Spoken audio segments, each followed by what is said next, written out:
We are in a new series. We're walking through the book of Ecclesiastes. If you were with us last week, I kind of gave you a backdrop, who wrote it, what the kind of the goal of Ecclesiastes was. So if you missed that conversation, please go online and watch it, because it will help the next 3 weeks make a little bit more sense.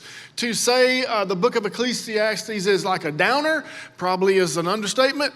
The writer is really trying to drive home the reality of this little phrase that we discovered last week called under the sun.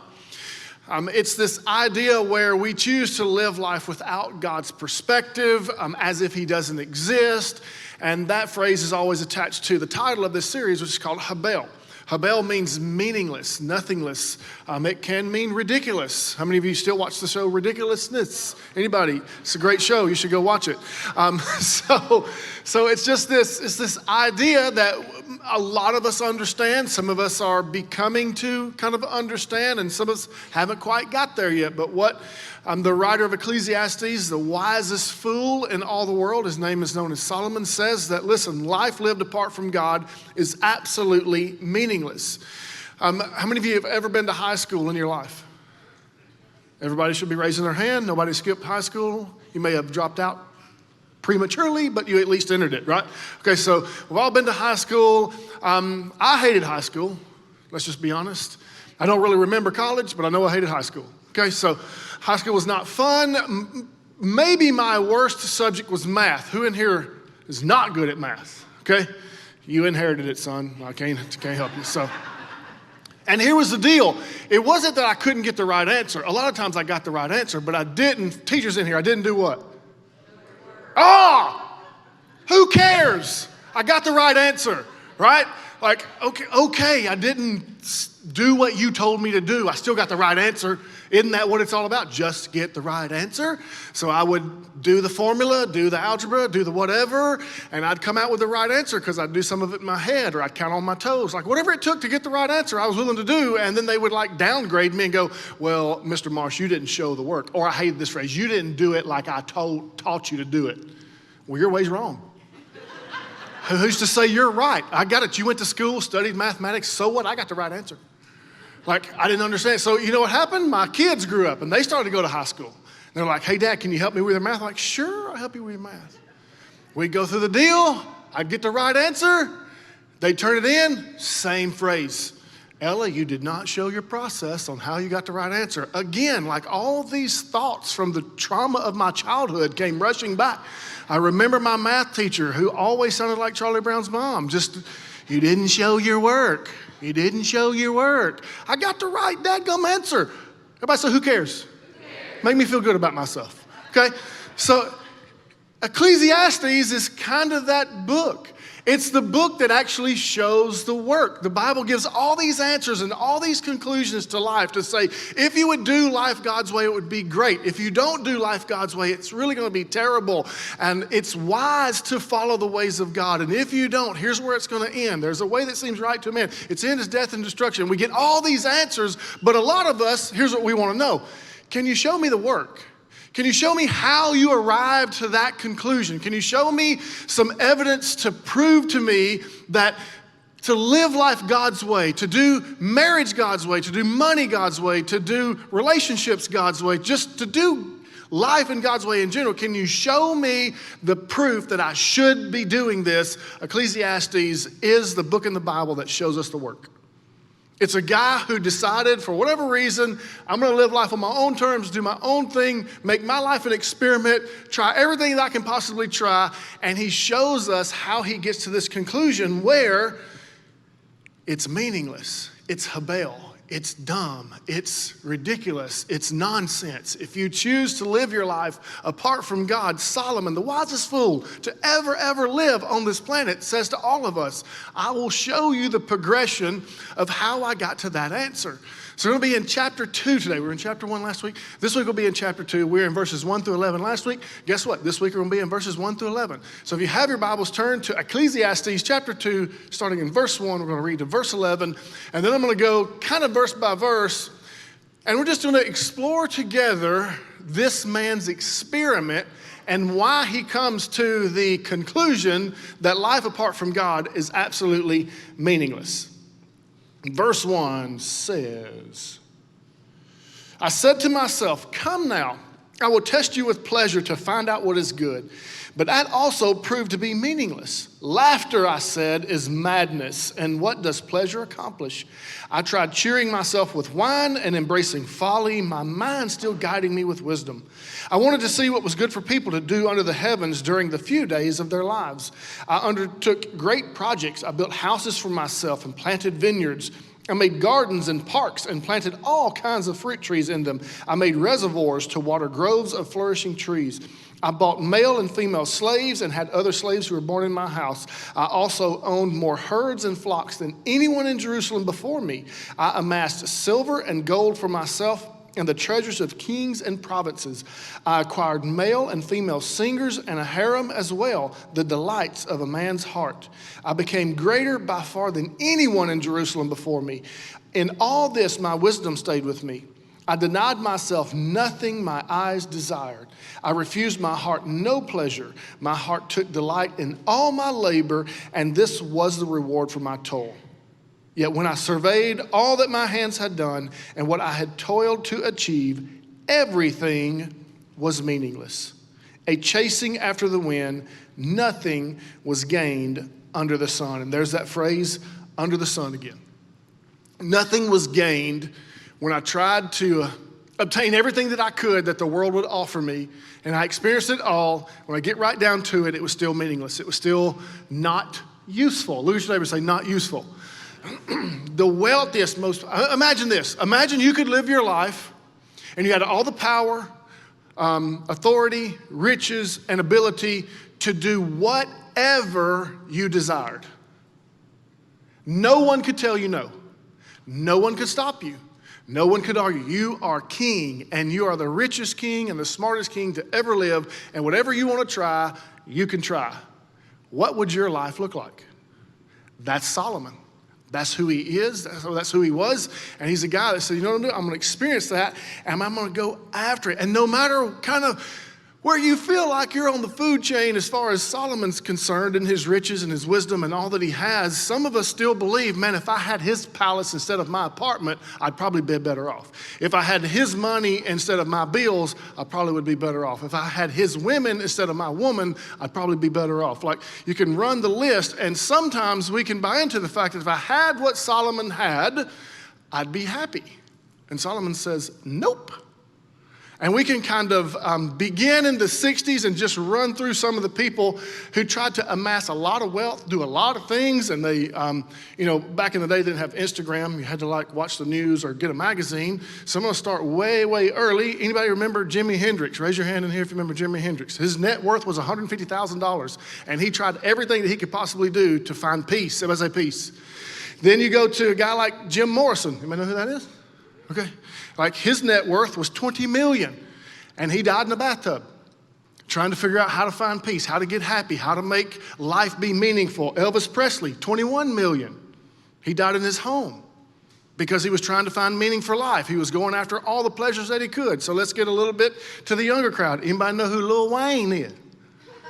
Lil Wayne says $158 million to get you there. So now we're kind of raising the ante a little bit. How many know who Drake is? Raise your hand. Whoop, whoop. Okay, so Drake has $190 million, still falling short. Anybody who know Eminem is? The Great White Hope. Okay, so he's $220 million. Still can't get there. Still making songs up about his ex because he hates her. Just go listen. Well, actually don't. Just take my word for it. Okay, so anybody know who Jay-Z is? $1.05 billion. Listen, I can help him find meaning. Pay off this church. Come on, Jay-Z, help me out. It's better to give than receive, brother. Okay, so Kanye West. Kanye for president. Okay, Kanye West. 2.9 billion with a B. 2.9 billion. Still struggling. Still can't find meaning. All these people, super, super successful, are all singing the same song that Solomon sang. Meaningless. It's all meaningless. If I live my life apart from God and I don't put God in the center of it, it's going to be meaningless. And sometimes we live in fear because we believe that Something I hate is going to overtake me and steal the joy from my life. And I would say more often it's the things we love that rob us of the joy and contentment in our life.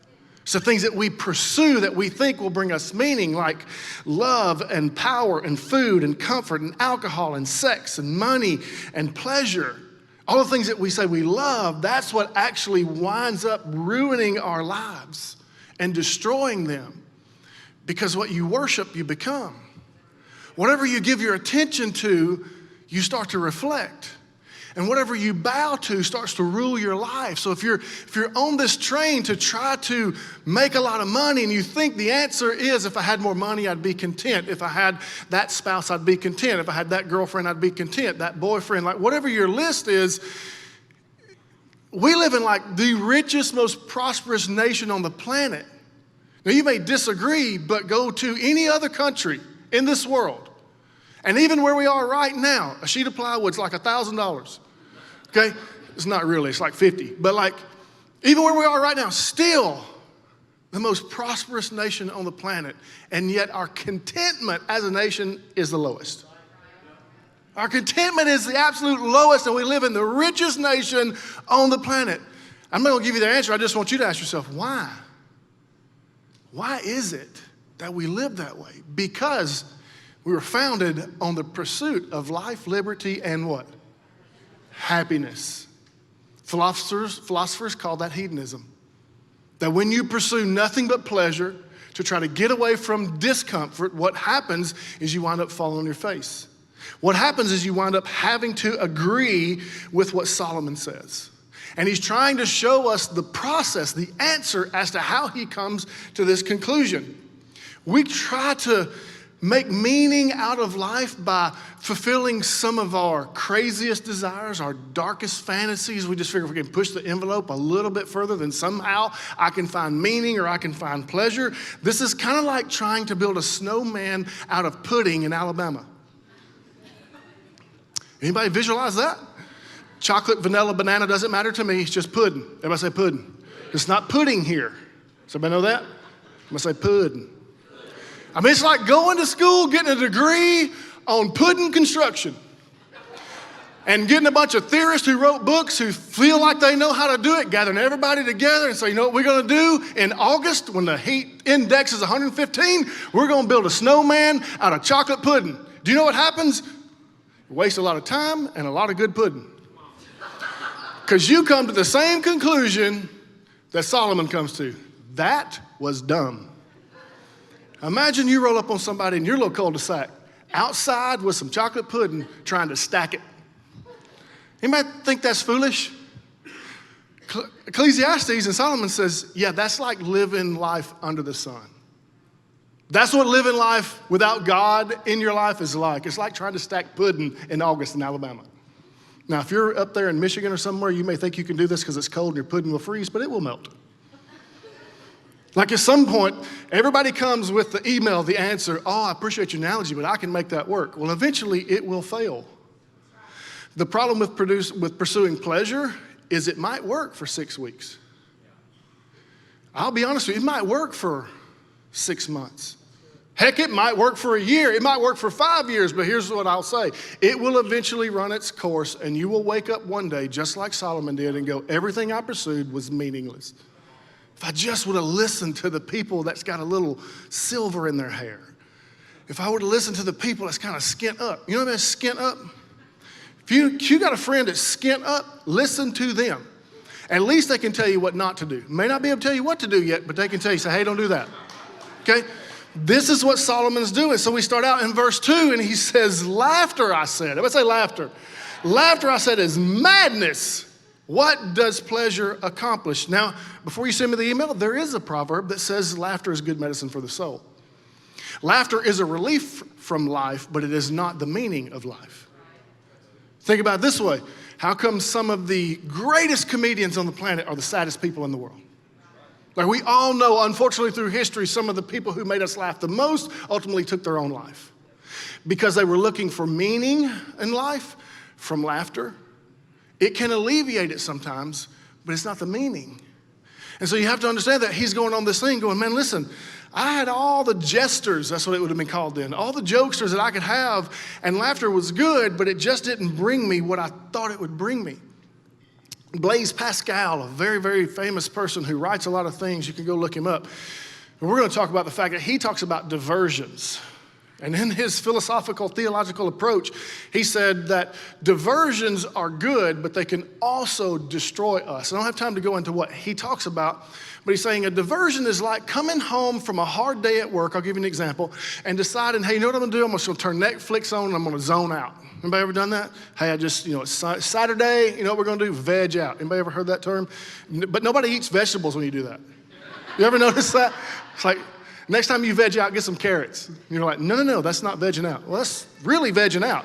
So you're going to pudding out, right? So it's this idea where, hey, I'm just trying to distract myself from some of the troubles of life. And look here, that's not necessarily wrong.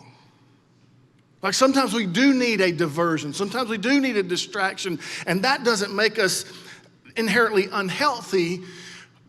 But when you try to find the meaning of life in Netflix, the meaning of life in HBO Max, the meaning of life in something like that's where it is. The meaning of my life is going home, vegging out, sitting and chilling. It's just not there. And too many of us try to find it in that place.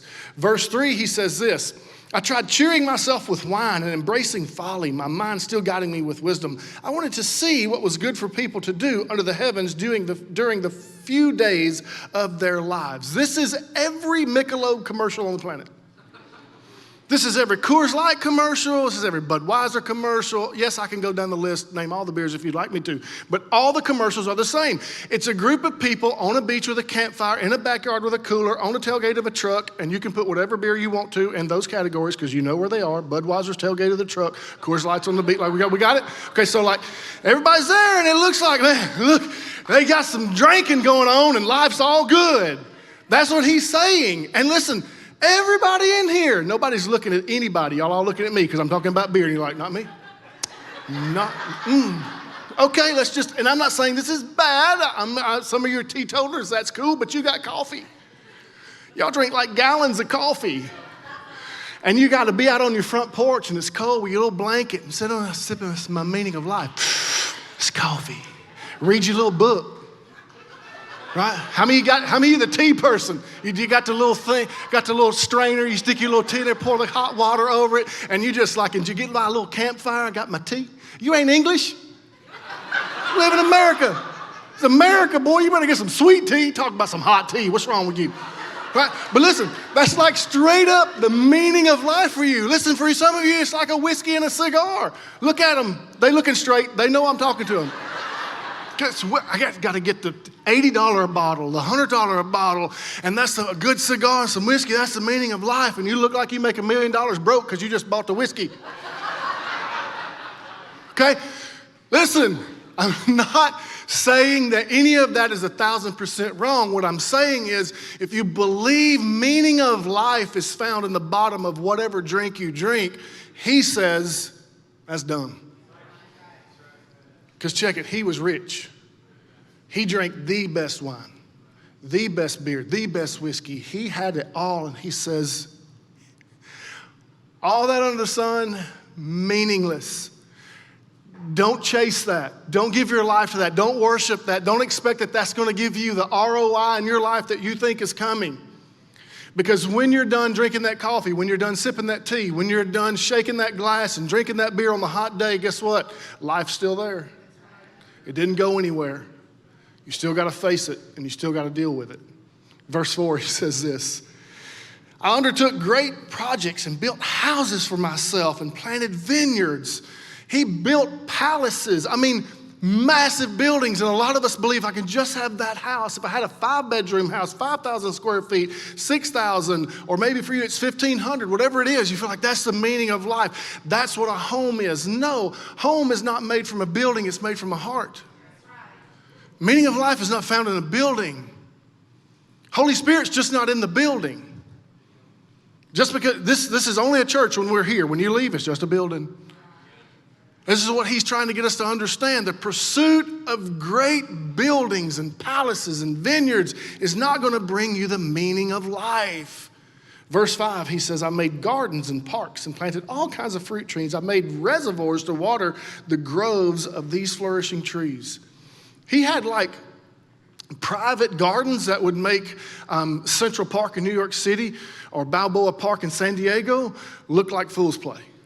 Couldn't hold a candle to what he could build because he had all the power and all the money. He would walk in those parks on a daily basis and look at the beauty of the flowers and the trees and the vineyards and everything that he had, made Napa Valley look tiny. And he says, I found no meaning there. When I looked at everything my hands had done, I look back and go, it's meaningless under the sun. Verse 7, he says, I bought male and female slaves. I had other slaves who were born in my house. I also owned more herds and more flocks than anybody in Jerusalem. Solomon had an estimated service staff of 10,000 to 30,000 people dedicated to making his life happen every day. That's bigger than a town. Think about that. Somewhere between 10,000 and 30,000 people. He had a equivalent of a zoo that held every exotic animal in his region and some other countries he had shipped to him that he could just walk and look at giraffes and elephants and tigers and all of that stuff. He also had a ranch. You know what a ranch is? Not the dressing, but like the field. He had a ranch with 12,000 horses. Let me help you. If you want to be broke, buy a plane or a horse. For real. How many of you have a horse? Sell it. I raised horses, trained horses. My wife still wants to get horses. I'm like, golly, they're just big dogs that eat a lot of food. It's all that. He had 12,000 of those things and 1,400 chariots he could ride at any point, all inlaid in gold. Still no meaning. Verse 8, and a harem. This is my favorite verse. And a harem, as well as the delights of a man's heart. Now, if you don't really understand Hebrew, that little phrase, the delights of a man's heart, means this. There was not a sexual escapade that I could not partake in because I had over 1,000 women at my disposal at any time. Like he could have sex anytime he wanted to, in any way he wanted to, in any place he wanted to. And at the end of the day, he looks back on all of that, because there's some guys in here be like, oh, that'd be nice. Whiskey, cigar, and 1,000 women. What else could you want? Solomon had it and goes, that's dumb. Left me actually more empty than when I started. Verse 9, I became greater by far than anyone else in Jerusalem, and all my wisdom stayed with me. He had the highest IQ, and he was more famous than your favorite rock star. Everybody on the planet knew who he was and came to ask him for advice. Wanted his autograph, wanted his stamp of approval. Verse 10, I denied myself nothing that my eyes desired. I refused my heart no pleasure. My heart took delight in all my labor, and this was the reward for my toil. He's basically saying, I have the power to do anything that I want to, anytime I want to, and I had a job that I liked. And check this. This is just like a rap god music video. He's got all the cars, all the women, all the gold. Like, he didn't drink from anything except a gold mug. You can go read that in 1 Kings. He says that he had so much wealth that he didn't even pay attention to silver. How many of you have the change cup at home that's full of silver you just won't throw away? He'd toss it. He'd be like, that don't even mean nothing. If it's not gold, I don't want it. He sat on a throne, check this. He sat on a throne decorated with ivory, overlaid with gold, elevated by 6 steps, surrounded by 14 hand-carved lions and 500 custom-hammered gold shields. I don't care, that's dope. You're sitting on a throne in ivory inlaid in gold, 14 lions around you and some shields. Tell me you don't feel like the king. I mean, that's better than Game of Thrones. Ever seen that? All the swords and stuff on it, and you go, man, that was doper, if that's a word. And he's sitting on this throne at 80-something years old, looking out over everything he's accomplished. He goes, you know what? All my hands have brought me, everything that I've experienced, meaningless.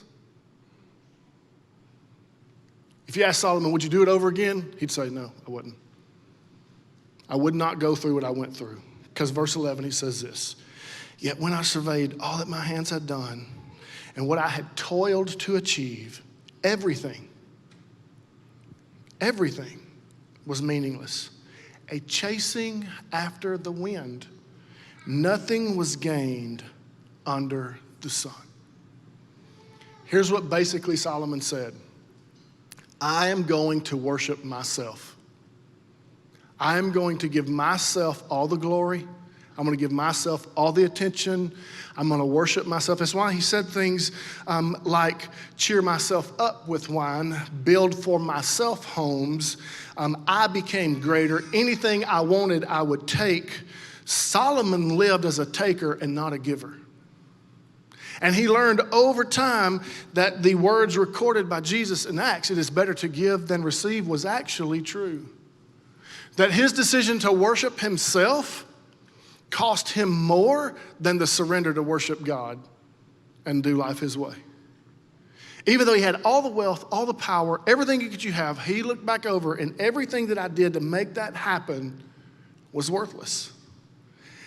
And the issue, honestly, is not to have or not to have.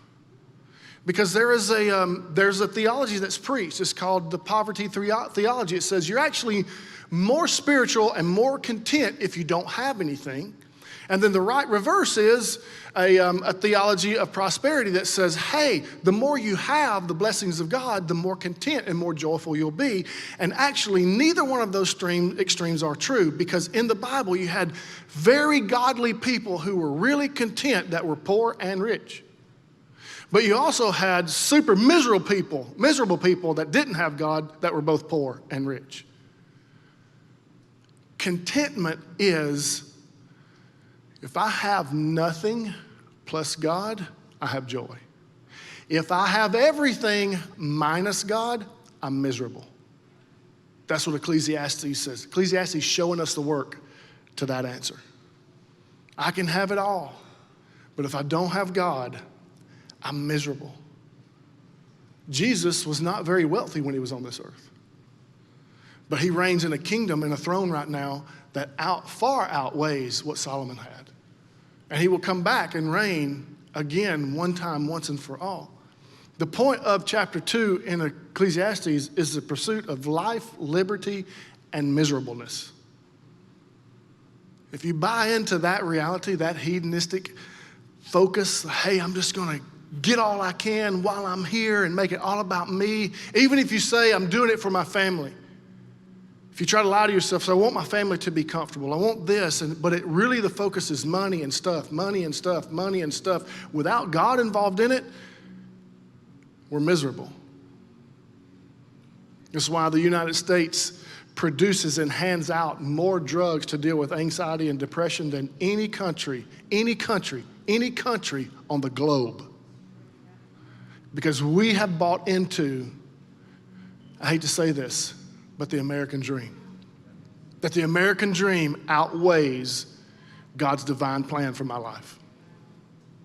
And we would just surrender to the reality that God knows a little bit and God's super wise. And he says, if you'll do life the way that I've written down in this really cool book for you, my love letter, my soul to you, then you'll have contentment. Will I be rich? You will be, in a different way. You may make $30,000 a year. You may make $300,000 a year. But either one of those without Jesus, and you're miserable. Either one of those. But either one of those with Jesus, and you have peace. Peace that surpasses all understanding. It's what Paul meant in 1 Timothy 6:6. He said, true godliness with contentment is itself great wealth. Let me read that to you again. True godliness with contentment is itself great wealth. With money, you can buy a lot of stuff, but you just can't purchase contentment. You just can't purchase rest for your soul. And that is precisely what Solomon lacked. And he found out through trying it all. And what he's trying to explain to you and I today and throughout all eternity, don't pursue a life under the sun.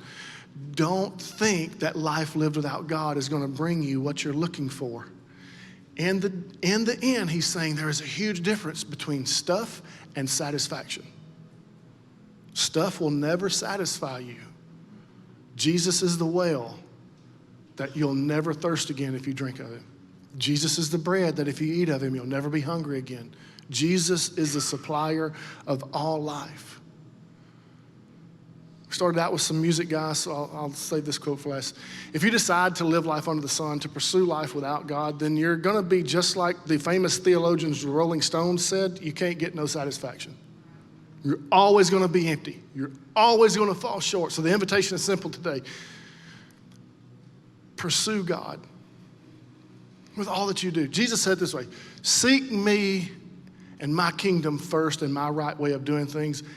Everything else will be added to you. Because peace, look at me guys, peace is priceless.